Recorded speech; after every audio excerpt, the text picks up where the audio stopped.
Good morning guys. આ સવારમાં મારી પાસે 2 બટેકા જ હતા અને શાક શું બનાવું એ વિચારતી હતી। ત્યાં સુધી મેં ફ્રીજમાં ચેક કરીને જોયું તો એમાંથી ફક્ત કોબી હતી। મેં કોબી બટેકાનું શાક બનાવ્યું અને હા, કોબી બટેકાનું શાક ઘરમાં બધાને ખૂબ જ ભાવે છે અને ટિફિન પણ ખાલી જ આવે છે। અને પછી બીજી બાજુ મેં ફટાફટ લોટ બાંધીને થોડી વાર રેસ્ટ આપવા મૂકી દીધો અને આ બાજુ શાક સમારીને એનો વઘાર કર્યો, ઢાંકણ ઢાંકીને નાના ગેસ પર ચડાવવા માટે મૂકી દીધો અને પછી મેં બીજી બાજુ લોટ બાંધીને એને મસરી રાખ્યો। મસરીને ફટાફટ હું રોટલી બનાવવા લાગી। તો મેં રોટલી બનાવીને સૌથી પહેલાં ગાય માટે એક રોટલી કાઢી દીધી અને પછી મેં ફટાફટ બીજી બધી રોટલી બનાવી દીધી। રોટલી બનાવી કે પછી મેં ફટાફટ ચા બનાવવાની તૈયારી કરી, કારણ કે ઠંડીના લીધે ખૂબ જ મોડું ઉઠવામાં થઈ જાય છે અને મોડું પણ એટલું થઈ જાય છે અને બાળકો પણ નથી ઉઠતા। તો મેં રોટલી બનાવી અને બધાના ટિફિનમાં શાક ને રોટલી ભરીને પ્લેટફોર્મ પર ઠંડા કરવા મૂકી દીધા। ઠંડા થાય ત્યાં સુધી ફટાફટ મેં એવું પણ વિચાર્યું કે નાસ્તામાં શું બનાવું। તો મેં થોડી વાર માટે સોજી પલાળી એટલે પછી મેં એમાં બાજરીનો લોટ નાખીને બાજરીના પુડલા બનાવી દીધા। ટેકનોલોજી છોકરાઓ બંને જણ ઉઠી ગયા એટલે મેં એ લોકોને ચા નાસ્તો અને બાજરીના લોટના પુડલા આપ્યા। પછી મેં એ લોકોને કહ્યું જલ્દી પાછળ આવો, કંઈક બતાવો। તો કે શું? તો મેં કહ્યું કે જો ધુમ્મસ જેવું વાતાવરણ થઈ ગયું છે કે એ લોકોએ જોયું અને ત્યાં બેસાડીને ફટાફટ મેં પરીનું માથું પણ ઓળી દીધું અને બીજી બાજુ પાણી મૂકીને બંને જણને નવડાવી દીધા। સ્કૂલે જવાનો સમય થયો એટલે કે મને સૂપ બનાવી આપતો। મેં એને ટોમેટો સૂપ બનાવીને પીવડાવ્યો। એમ પણ ઠંડી છે એટલે સૂપ બહુ સારું બોડી માટે, એટલે બંને જણે સૂપ પીધો, રોટલી શાક ખાધું। સ્કૂલે જવાનો સમય થઈ ગયો એટલે અમે લોકો નીકળી ગયા અમારો રથ લઈને સ્કૂલે જવા। સ્કૂલે નીકળ્યા ત્યાં તો ક્રિશિવના નાકમાંથી પાણી વહેતું હતું અને ચારે બાજુ એના મોઢા પર એ બધું પાણી ચોટ્યું હતું। એના રૂમાલથી એને મોઢું સાફ કરી આપ્યું અને અમે લોકોએ પરીને સ્કૂલે મૂકી। પરીને સ્કૂલે મૂકીને પછી ક્રિશિવ બાજુની સ્કૂલ બાજુ આવ્યા।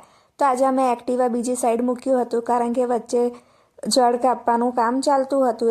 હું અને ક્રિશિવ બંને જણ ચાલીને ક્રિશિવની સ્કૂલમાં ગયા। ક્રિશિવને મેં સ્કૂલમાં મૂક્યો ને પછી હું પાછી આવી। તો જુઓ મિત્રો, કેટલા સરસ વર્ષો સુધી જૂના ઝાડ હતા એ બધાએ કાપી નાખ્યા અને એની વડવાઈઓ પણ ખૂબ ફેલાયેલી હતી।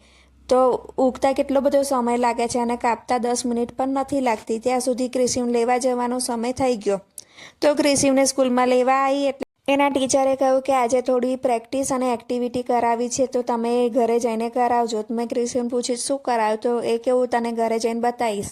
તો એને ત્યાંથી એક લાકડી લીધી અને એની કરતબ બતાવતો હતો, જો મમ્મી આજે મને આવું કરાયું। તો મેં કહ્યું કે ખૂબ સરસ, પણ કે હજુ તારે પ્રેક્ટિસની જરૂર છે। એ પછી કે જો હું કેવું કરું છું? મેં કહ્યું ખૂબ સરસ કરું છું। પછી એને અચાનક યાદ આવ્યું કે મારે ગોરમટા પણ ખાવાના છે, એ પણ શીખવું છે। તો મેં એને કહ્યું કે તું ચા નાસ્તો કરી લે, પછી હું તને ગાટલું લઈ આપીશ। તો કે ના, તું મને પહેલાં ગાટલું લઈ આપ। તો મેં એવું કહ્યું જે પહેલાં ચા નાસ્તો કરશે એને પછી હું ગાટલું લઈ આપીશ। તો એને મેં કપમાં ચા અને ગાંઠિયા આપ્યા। તેને ચા અને ગાંઠિયા ખાધા અને પછી કે ચાલ હવે તે મને કહેલું કે તું ગાટલું લઈ આપીશ। તો મેં કહ્યું ચાલ મને ઉચકવા લાગ। તો અમે બંને ઉચકીને અભી મજા આયેગા ના ભીડો।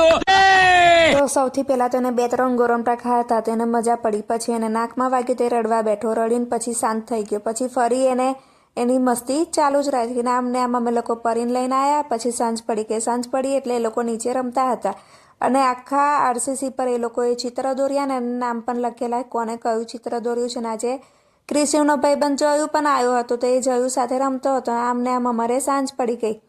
ઘરે આવ્યા એટલે અમે લોકોએ જમવાનું બનાવીને અમે લોકોએ જમી લીધું અને આજે એના પપ્પાને થોડું મોડું થવાનું હતું એટલે એ મોડા આવ્યા અને ક્રિશિવ મને કહેવા માંડ્યો કે મમ્મી આજે અમને ચકાભાઈ ચકીબેનની વાર્તા કીધી, એવું તને કહીને સંભળાવસ। તો એ એક્ટિંગ સાથે કહીને સંભળાવતો હતો અને પછી એ વાર્તા પૂરી થઈ ગઈ એટલે કે મમ્મી હું મગર અને વાંદરાભાઈની પણ વાર્તા કહું, એ પણ મને આવડે છે।